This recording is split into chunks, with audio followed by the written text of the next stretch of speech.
Magandang araw. Bipresent ko lang po yung system ko. Okay, let's go. Normal.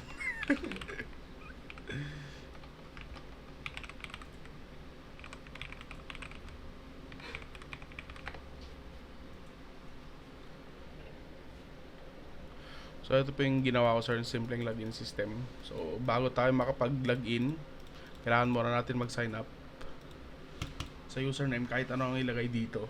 So lagay ko na lang yung domain name, efraimditich, email efraimditich@gmail.com, password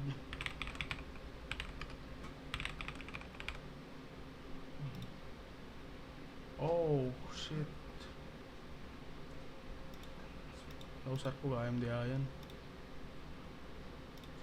Okay, ulit efraimditich, email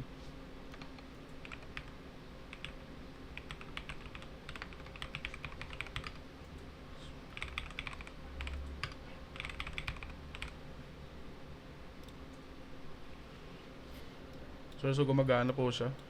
Nakapag-register ng bagong account. Ngayon, kailangan na mag-login. Gumagana po yung login system. So dito sa may database, makikita po natin yung ginawa kong username. Yung ginawa ko lang po mismo ngayon.